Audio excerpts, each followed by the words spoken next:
हम आप सभी का स्वागत है। आज मैं हिंदी का पेपर डिस्कस करूंगा जो कि 9th क्लास का है। ये पेपर मार्च 2022 में हुआ है। इसको हम डिस्कस करेंगे। इसमें क्वेश्चन नंबर 1 है, अपठित गद्यांश। निम्नलिखित अपठित गद्यांश को पढ़कर नीचे दिए गए प्रश्नों के उत्तर दीजिए। तो इस गद्यांश को आपने पढ़ना है और इसके नीचे जो प्रश्न दिए हैं उनके आपने उत्तर देने हैं। तो क्वेश्चन नंबर 1 है, गद्यांश का उचित शीर्षक दें। तो इस गद्यांश का उचित शीर्षक हो सकता है नैतिक और सामाजिक मूल्य। इसके अलावा और भी शीर्षक हो सकता है जो आप जब 2-3 बार इसको पढ़ोगे तो आपको समझ में आ जाएगा। तो आप इसका उचित शीर्षक बना सकते हो। उसके बाद क्वेश्चन नंबर 2 है, सुखद और सभ्य संस्कारों को मनुष्य की किस अवस्था में विकसित किया जा सकता है। तो किस अवस्था में विकसित किया जा सकता है, इसको हम बाल्यकाल या शिक्षा काल की अवस्था के दौरान विकसित कर सकते हैं।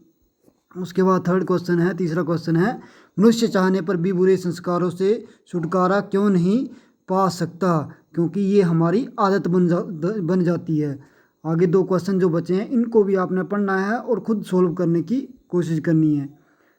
आगे अथवा में है, ये जो पैरा है पद्यांश है, इसको भी आपने रीड करना है और नीचे दिए गए प्रश्नों के उत्तर देने हैं। इसमें से 2-3 क्वेश्चन मैं डिस्कस कर देता हूँ। इस अवतरण के लिए उपयुक्त शीर्षक दीजिए। तो इसका उपयुक्त शीर्षक होगा संगठन में शक्ति। इसके अलावा भी उचित शीर्षक हो सकता है कोई। जब आप 2-3 बार इसको पढ़ोगे तो आप इसका उचित शीर्षक बना सकते हो। उसके बाद है, फूट से क्या क्या हानियाँ होती हैं। फूट से क्या हानियाँ हो सकती हैं, जैसे घर में फूट हो तो कलह द्वेष रहता है ना। और जब घर में फूट रहेगी, जब हम सभी में फूट रहेगी तो दूसरे लोग क्या करेंगे, हमें दबाएंगे। इसके अलावा भी बहुत सी हानियाँ हो सकती हैं। तो संगठन में बड़ी शक्ति है, इससे क्या तात्पर्य है। संगठन में बड़ी शक्ति क्या है, इससे क्या, तो इस संगठन में बड़ी शक्ति से तात्पर्य है कि हम किसी भी बड़ी से बड़ी समस्या का हल निकाल सकते हैं, क्योंकि छोटी छोटी बूंदें जो हैं वो मिलकर सागर को बना देती हैं। ठीक है।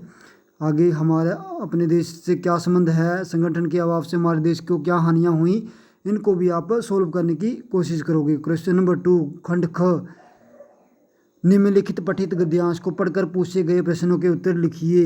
तो ये आपके बुक में से हैं, तो आपने इस पैरे को ढंग से पढ़ना है और इसके जो नीचे प्रश्न दिए हैं इनको आपने सोल्व करना है। तो पाठ और लेखक का नाम, तो ये कौन से पाठ का है, ये है पाठ प्रेमचंद के फटे जूते। ठीक है। और इसके जो कहानी है, जो लेखक कहानीकार जो लेखक हैं उनका नाम है हरिशंकर परसाई। प्रेमचंद के फटे जूते पाठ का नाम और लेखक का नाम हरिशंकर परसाई। तो क्वेश्चन है, लेखक ने साहित्यिक पुरखे किसे और क्यों कहा है। तो लेखक ने साहित्यिक पुरखे जो है वो प्रेमचंद जी को कहा है, क्योंकि लेखक उनकी जो पहले की पीढ़ी थी उसके प्रसिद्ध उपन्यासकार और कथाकार थे। ठीक है। लेखक के साहित्यिक पुरखे को किस बात का एहसास नहीं है और क्यों। तो किस बात का एहसास नहीं है कि उसका जो जूता है जो फटा हुआ है और अंगूठा उनका बाहर निकला हुआ है, क्योंकि वो अपने में ही मस्त रहते थे, इसलिए उनको बाकी बातों का एहसास नहीं होता था। दिखावटी जो बाहरी दिखावट है उसका एहसास नहीं होता था। बाकी ग और अंग जो क्वेश्चन है इसको भी आप सोल्व करने की कोशिश करोगे। अथवा में आपने बाबा कहते थे, इसको हम विदुषी बनाएंगे। इसके जो प्रश्न उत्तर हैं इनको करना है। तो इसमें पाठ और रचनाकार का नाम लिखिए। तो इस पाठ का नाम है मेरे बचपन के दिन और रचनाकार हैं महादेवी वर्मा। ठीक है। विदुषी किसे कहते हैं, विदुषी तो हमें पता है, जो विद्वान लोग होते हैं उनको विद्वान जब विदुषी कहते हैं, विद्वान स्त्री को विदुषी कहते हैं। ठीक है। तो बाबा किसे और क्यों विदुषी बनाना चाहते थे, बाबा जो है महादेवी वर्मा को विदुषी बनाना चाहते थे। क्यों बनाना चाहते थे, क्योंकि उनके यहाँ बहुत सालों के बाद लड़की जो थी वो पैदा हुई थी। ठीक है। उसके बाद ये ग और अंग क्वेश्चन को आपने खुद सोल्व करने की कोशिश करनी है। प्रश्न नंबर 3 है, निम्नलिखित पठित गद्यांश को ध्यानपूर्वक पढ़कर नीचे पूछे गए प्रश्नों के उत्तर दें। तो मेघ आए वन ठन के, ये कविता वाले पोर्शन में है। तो पाठ और लेखक का नाम लिखना है। इस पाठ का नाम है मेघ। ठीक है, मेघ आए। और कवि का नाम है सर्वेश्वर दयाल सक्सेना। कविता का नाम मेघ आए और कवि का नाम सर्वेश्वर दयाल सक्सेना। तो मेघ गांव में कौन आया था? गांव में मेघ रूपी दामाद आया था। मेघ किस प्रकार से आते हैं? मेघ जो हैं वो बन सज सवर के आते हैं, बन ठन के। ठीक है, आगे के दो जो क्वेश्चन हैं वो आपने खुद करने की कोशिश करनी है। कोहरे से ढकी सड़क पर बच्चे काम पर जा रहे हैं। सुबह सुबह बच्चे काम पर जा रहे हैं, तो इसको भी आपने पढ़ना है और नीचे जो प्रश्न उत्तर दिए हैं उनको सोल्व करने की कोशिश करनी है। बच्चे किस समय कहाँ जा रहे हैं? तो बच्चे जो हैं वो सुबह के समय, सुबह की ठंड का जो मौसम है, सुबह का कोहरे का जो मौसम है, उस समय जा रहे हैं। कहाँ जा रहे हैं? काम पर जा रहे हैं। ठीक है, कवि ने किसे भयानक माना है? बच्चों को काम पे जाने, क्योंकि बच्चों की पढ़ने की उम्र है, उस उम्र में वो काम पे जा रहे हैं, इसको कवि ने भयानक माना है। उसमें थर्ड और फोर्थ क्वेश्चन आपने खुद करने की कोशिश करनी है। और फिफ्थ क्वेश्चन है कवि और कविता का नाम लिखिए। तो इस कविता के कवि का नाम है राजेश जोशी और कविता का नाम है बच्चे काम पर जा रहे हैं। उसके बाद व्याकरण भाग प्रश्न नंबर 4, निम्नलिखित वाक्यों में प्रयुक्त क्रिया के भेद लिखिए। तो इसमें आपने बतानी है कि कौन सी क्रिया है। आप कहाँ रहते हैं? तो इसमें क्रिया है आपकी अकर्मक। उसके बाद है अकर्मक। उसके बाद दूसरा है आपका दादी ने पोती को गीता पढ़ाई, इसका होगा द्विकर्मक क्रिया। ठीक है, द्विकर्मक, दादी ने पोती को गीता पढ़ाई। ठीक है, उसके बाद प्रश्न नंबर ख है, प्रश्न नंबर ख है आपका निम्नलिखित वाक्यों में प्रयुक्त अव्यय छांट कर लिखिए। तो इसमें अव्यय शब्द है मैंने सारा सामान अभी रखा। अभी, अभी जो होगा वो अव्यय शब्द है। और उसके बाद दूसरा है आपका पिछले कल से बारिश वर्षा हो रही है। इसमें कल जो है वो अव्यय शब्द है। उसके बाद नेक्स्ट है रचना के आधार पर निम्नलिखित वाक्यों के भेद कीजिए। रचना के आधार पर आपने वाक्य के भेद बताने हैं। बच्चा दौड़ा और मेरे पास आया, इसमें ये वाक्य है संयुक्त वाक्य। ठीक है, और जो मेहनत करेगा वही पास होगा, इसमें ये जो वाक्य है वो है आपका मिश्र वाक्य। आगे नेक्स्ट है निम्नलिखित वाक्यों का निर्देशानुसार वाक्य परिवर्तन करें। बालक पत्र लिखता है, तो इसमें आपने इसको बनाना है कि बालक से पत्र लिखा जाता है, बालक से पत्र लिखा जाता है। ठीक है, उसके बाद है तुमसे फूल तोड़े जाएंगे। दूसरा है तुमसे फूल तोड़े जाएंगे। तो इसमें आपने लिखना है तुम फूल तोड़ोगे।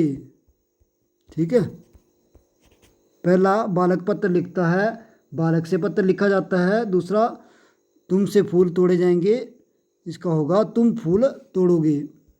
आगे है ये जो है वो बालक पत्र लिखता है, ये कर्मवाच्य में बदलना था। और ये तुमसे फूल तोड़ेंगे, तोड़े जाएंगे, ये आपने कृतवाच्य में बदलना था। उसके बाद आगे है अंग निम्नलिखित वाक्यों में उद्देश्य और विधेय छांट कर लिखें। अध्यापक अपने शिष्यों को अच्छा बनाना चाहते हैं, तो इसमें उद्देश्य होगा अध्यापक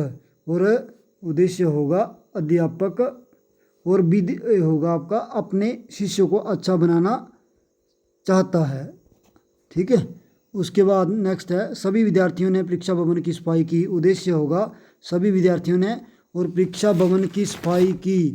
सभी विद्यार्थियों ने परीक्षा भवन की सफाई की, तो ये होगा आपका विधेय, उद्देश्य विधेय। ठीक है,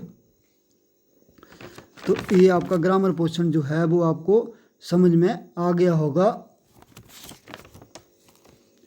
उसके बाद आगे है निम्नलिखित में से किसी एक विषय पर दिए गए संकेत बिंदुओं के आधार पर लगभग 200 से 250 शब्दों में निबंध लिखिए। तो इसमें शिक्षा में खेलकूद का महत्व, विजयदशमी, मेरा प्रिय हिमाचल, इन तीनों में से कोई आप एक कर सकते हो सोल्व। तो इसको सोल्व करने की कोशिश करनी है। एक दहेज प्रथा भी है आगे, तो इनमें चारों में से आपको जो आता होगा उसको आपने सोल्व करने की कोशिश करनी है।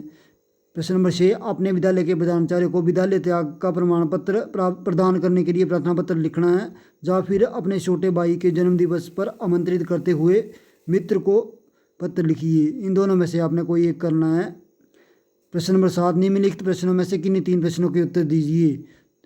क है मैंने, 3 कोई करनी है। मैंने जड़ पदार्थ मकान क्यों, मैना जड़ पदार्थ मकान क्यों बचाना चाहती थी और अंग्रेज उसे नष्ट करना चाहते थे, क्यों क्यों बचाना चाहती थी वो, क्योंकि उस मकान ने अंग्रेज़ों के विरुद्ध कोई भी अपराध नहीं किया था, इसलिए वो उसको बचाना चाहती थी। और अंग्रेज़ क्यों नष्ट करना चाहते थे, क्योंकि अंग्रेज नाना साहब से रिलेटेड जो चीज़ है हर एक चीज़ को नष्ट करना चाहते थे। आगे ये क्वेश्चन भी आपने सोल्व करने की कोशिश करनी है, ग भी और ग और अंग भी, ठीक है। उसके बाद है प्रश्न नंबर 8, कविताओं पर आधारित निम्नलिखित प्रश्नों में से किन्हीं 3 प्रश्नों के उत्तर दीजिए। इनको भी आपने सोल्व करने की कोशिश करनी है। जो क्वेश्चन नहीं आएगा वो मेरे से आप पूछ सकते हो, कमेंट में टाइप करना, मैं उसका आंसर आपको बता दूंगा। प्रश्न नंबर 9, पूरक पुस्तक कृति का भाग 1 पर आधारित निम्नलिखित प्रश्नों में से किन्हीं 3 प्रश्नों के उत्तर लिखने हैं आपने। तो इनको भी आपने कोशिश करनी है सोल्व करने की, और जो भी आपको इस क्वेश्चन को सोल्व करने में मुश्किल आएगी तो आपने कमेंट बॉक्स में टाइप करना है और उस क्वेश्चन को मैं आपको सोल्व करके बताऊंगा, ठीक है। राम राम, धन्यवाद।